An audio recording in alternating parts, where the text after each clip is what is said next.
nos vamos a meter en una historia triste, fuerte y que está enmarcada en lo que sucedió días atrás en la Argentina, que como todos ya sabemos se convirtió en ley la interrupción del embarazo hasta la semana 14. Vamos a hablar con un chico que se llama Javier Gramuglia, que escribió un libro dedicado a contar la historia de su mamá, Clara Mabel, quien falleció luego de someterse a un aborto cuando no era legal, un aborto clandestino. Él creo que intenta despertar conciencias. Lo tenemos acá en un Zoom. Buenas noches, Javier, bienvenido acá al noticiero del C20. Diego Bengoa, mi nombre. Gracias por atendernos. Hola, ¿qué tal, Diego? Bueno, gracias a ustedes por invitarme. Gracias por lo de chico también. Muchas gracias a vos. Leí hoy la nota que diste días atrás a Infobae, la verdad que muy conmovedora. Justamente estaba hablando hace un ratito con una prima que militó mucho el tema de la posibilidad de que el embarazo se interrumpa de manera legal en la Argentina. ¿Cómo ha seguido, Javier, primero toda esta discusión, primero en diputados, después en senadores? Me imagino que con un interés muy particular por lo que has vivido. Sí, totalmente. Yo me planteé en este último año tratar de hacer fuerza para que salga la ley desde mi lugar personal, con el libro que hice, que cuenta la historia de mi mamá. Entonces, un poco lo viví también desde ese lugar, ¿no? Saliendo a contar mi historia en todos los lugares en los que podía, para que para que quede patente que que las consecuencias del aborto clandestino exceden, digamos, o sobrepasan a la mujer, que es la principal y la víctima directa, pero que también afectan a su familia, ¿no? Como en el caso mío, bueno, yo quedé sin mi mamá, mi hermano lo mismo, mi papá perdió a su compañera, mi abuelo perdió a su hija. Sí. Javier, tenías 16 años, ¿no?, cuando perdiste a tu mamá. No, tenía 11. Yo tenía 11 y mi hermano tenía 6 años. Sí, a los 16 fue cuando te enteraste, 5 años después de lo sucedido, te enteraste de cuál había sido la razón, ¿no?, del fallecimiento de Clara. Sí, totalmente. En un primer momento, mi papá, como nosotros éramos muy chicos, nos cuenta que mi mamá había fallecido por una infección en el corazón. Y posteriormente, 4 o 5 años después, en una cena familiar con mi tío y con mi abuela, mientras discutían sobre la legalización del aborto en la tele, bueno, mi tío me interpela acerca de la muerte de mi mamá, sobre si yo sabía de qué había muerto ella. Yo le digo que había muerto de una infección en el corazón, y él me dice: me parece que tenés que hablar con tu papá porque bueno, esa no es la causa. Sí. Y ahí cuando vuelvo a mi casa y hablo con mi papá, él nos cuenta, digamos, que la infección en el corazón había sido real, pero había sido producida por un aborto. Ah, fue consecuencia del aborto, no es que, porque pensé que a lo mejor les habían argumentado eso para ocultar lo que había sucedido. Esta infección del corazón fue una consecuencia del aborto y bueno, todo lo que se ha visto, ¿no?, de cuando los abortos son clandestinos, la cantidad de problemas de salud que muchas veces deriva en la muerte de las mujeres. ¿Puede ser, Javier, que en esa charla familiar vos tenías ciertos reparos a la posibilidad de que se legalice el aborto en la Argentina y ahí tu tío te comentó esto justamente para que, bueno, conocieras la verdad de lo sucedido y te hizo cambiar la óptica, ¿así es? Sí, totalmente.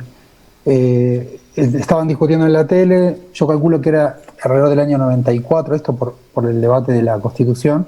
Sí. Y yo planteé que tenía dudas, que no estaba seguro, que había que ver en qué caso.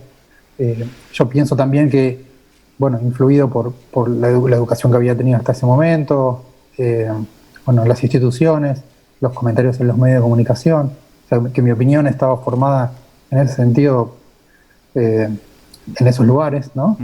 Y bueno, planteé que tenía dudas, y ahí mi tío me pregunta: ¿vos sabés de qué murió tu mamá? Y bueno, ese dio el puntapié para que mi papá nos contara, claro, y que yo cambiara completamente mi posición a partir de ahí y empezara a militar, digamos, por la legalización del aborto. Afortunadamente se logró recientemente. Claro, y estos 5 años de silencio que sucedieron entre que pierdas a tu mamá en este hecho tan lamentable y que conozcas lo que había sucedido.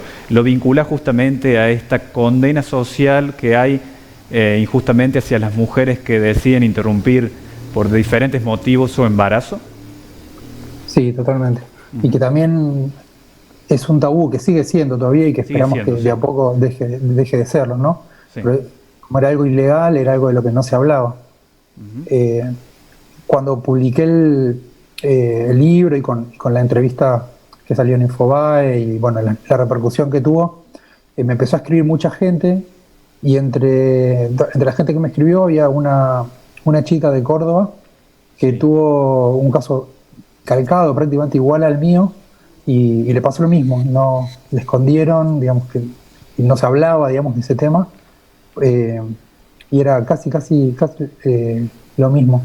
Ella me contó que un día una vecina le dijo, tu mamá se murió porque mató a su bebé. O sea, hasta ese lugar llega la crueldad, ¿no? De la gente. Sí. A una niña le dijeron eso. Javier, tenés otro hermano, ¿no? ¿Son dos hermanos? Sí, tengo un hermano 5 años menor que yo. ¿Cómo era la relación con tu mamá? ¿Cómo la recordas? Era muy buena, ¿no? O sea, mi mamá era una persona con mucha personalidad, alegre, incluso sobreprotectora, ¿no? Como nos cuidaba todo el tiempo. Y eso también hizo que la pérdida sea mucho más fuerte y más marcada para nosotros. ¿Y qué sentiste, Javier, cuando conociste la verdadera razón del fallecimiento? Me imagino que habrás empatizado mucho, ¿no?, con lo que vivió tu mamá en ese momento. Yo, inmediatamente fue como un descubrimiento emocional y político al mismo tiempo, pero tampoco es que podía empezar a hablar de eso abiertamente, claro, porque seguía siendo un tabú el tema. Y tampoco lo hablaba con nadie. Lo hablaba como mucho en terapia, pero ni siquiera lo hablaba ni con mis amigos, ni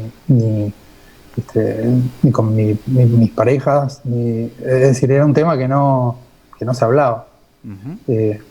Por eso me parece tan importante, ¿no?, que se haya dado el paso adelante de la aprobación de la ley y que estos temas salgan a luz y se puedan empezar a hablar y que principalmente ninguna persona gestante muera por un aborto. Claro. Hoy por hoy es totalmente evitable. Sí. Con los medios químicos que se disponen, digamos, es totalmente evitable. ¿Y qué hecho te interesa destacar de lo que se vio en la discusión parlamentaria, tanto en diputados como senadores? ¿Cuáles son los argumentos que más te llegaron? Si también hubo argumentos de quienes militan por el pañuelo celeste que te hicieron en algún momento dudar de esto, o siempre estuviste, bueno, sobre todo en base a la historia personal, de acuerdo con legalizar la interrupción del embarazo. No, yo como que en el debate de este año no lo seguí tan fervientemente porque yo tenía una posición tomada, lo seguí como con mucho más efervescencia en el 2018. Me da la sensación a mí que socialmente el aborto se empezó a aceptar en el 2018, a pesar de que la ley no se aprobó. Toda la campaña que hizo el movimiento de mujeres, que surgió masivamente desde el 2015 en adelante, hizo que a pesar de que no se aprobó en el 2018, socialmente estuvieran planteadas las condiciones como para que se aprobara y que ahora se haya finalmente aprobado. O sea, en ese sentido, no, y los argumentos, no, tampoco. Al contrario, me hicieron cada vez sentir más firme en mi posición, incluso pensar en cómo seguimos ahora, ¿no? En el sentido de que para que no haya una vuelta atrás, porque hay sociedades que han ido hacia atrás luego de haber legalizado el aborto. Por ejemplo, en Rusia se legalizó en el año 1920 el aborto, pero después se volvió hacia atrás, se volvió a prohibir. ¿Ves que sentís que puede haber complicaciones en la puesta en ejecución de esta ley acá en la Argentina? Bueno, ha habido ya judicialización, ¿no? Y los sectores celestes están anunciando que van a ir por esa vía. Sí. Y también está el tema de la objeción de conciencia, que es un tema que está en la ley y que es un tema muy delicado, porque por ejemplo en Italia es un problema que bueno, los grupos antiderechos van a los lugares donde se practican los abortos y interfieren con la práctica de ese derecho. Sí. El tema de la objeción de conciencia es también un problema, y supongo también que en los lugares, digamos, más alejados de los centros urbanos, ¿no? Donde también va a ser como más difícil en los primeros tiempos, pero bueno, supongo que es algo que tiene que ver con la educación, que tiene que ver con la subjetividad, con la conciencia. Claro. Lo último que te consulto, sí. Javier, respecto a este libro, ¿qué intentaste reflejar? ¿Es sobre todo visual? No, bueno, vos sos fotógrafo. ¿Qué buscaste mostrar con este libro? Bueno, hace unos 5 años mi papá me entregó una caja que tenía todas las cosas que mi mamá había dejado en el momento que falleció, digamos, su billetera, como las cosas intactas que ella había dejado, y fotos, ¿no? Negativos, diapositivas. Entonces a mí me pareció interesante que todo ese material, digamos, no se perdiera y que me permitiera a mí contar su historia, pero su historia como una mujer deseante, viva, como una madre, y sacar, digamos, el lugar de aborto igual muerte, ¿no? Sí. Y también que esas fotos no terminaran después de años, no sé, en una caja de zapatos en una feria o en la basura. Claro. Y bueno, y resignificarlas, armar un relato visual con esas imágenes. Sí. Y con esos objetos, y de esa manera poder contar la historia para trabajar en este sentido en esto que creo que es lo que va a ser necesario hacer ahora, ¿no? En la educación, y en contar cuáles son las consecuencias que la clandestinidad del aborto produjo durante todos estos años en la Argentina. Claro. ¿A dónde podemos conseguir este libro? ¿Está acá en la provincia de Córdoba, en Villa María? Yo ahora todavía no está impreso, está en preventa. Va a estar en un mes aproximadamente. Sí. Y lo estoy vendiendo en preventa por mi página, que es javiergramuglia.com. Bueno. O si no, por mis redes sociales me pueden seguir. El Instagram es Gramuglia. Y el Facebook es Javier Álvarez Gramuglia. Sí. Y ahí, cuando salga, entre un mes, ya lo voy a estar enviando a todo el país.